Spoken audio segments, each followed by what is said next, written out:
ఈ పాప గోడపై ఉన్న పురుగుని తన చేతితో పట్టుకుంటుంది. ఆ పురుగు ఎంతో క్యూట్ గా ఉండడంతో ఆ అమ్మాయి దాన్ని పెంచుకుంటుంది. ఈ పురుగు నీళ్లు తాగేది కాదు, ఈ పాప రక్తం తాగేది. కానీ ఆ పురుగు ఆ పాపకి నొప్పి కలిగే పనులు ఏమీ చేసేది కాదు.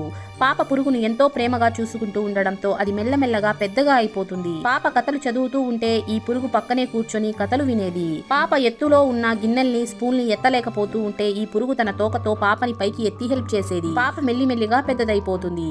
ఈ పురుగు కూడా పెద్దదైపోతుంది. వీళ్ళిద్దరూ కలిసి ఎంతో ఆనందంగా బెడ్ పై ఎగురుతూ ఉంటారు. అలాగే స్నానం చేసేటప్పుడు అల్లరి చేసేవాళ్ళు. వీళ్ళిద్దరూ కలిసి ఉయ్యాల ఊగేవాళ్ళు. పాప పెయింటింగ్ వేసేటప్పుడు ఈ పురుగు ఒక మోడల్ లాగా కూర్చునేది.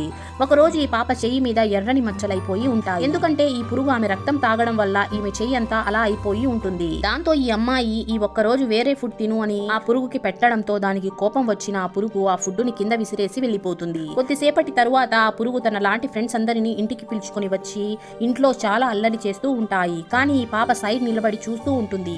అప్పుడే ఉన్నట్టుండి ఆ పురుగులన్నీ ఆ అమ్మాయి దగ్గరికి వచ్చి నువ్వు కూడా మాతో ఆడుకుందువురా ఆమె మెడని చుట్టి ఆమెని చంపేస్తాయి. ఆమె చనిపోయిన తరువాత ఆ పురుగులన్నీ ఆమె శరీరంలో ఉన్న రక్తాన్ని తాగేస్తాయి. వీడియో నచ్చినట్లయితే లైక్ చేసి ఛానల్ ని సబ్స్క్రైబ్ చేసుకోండి.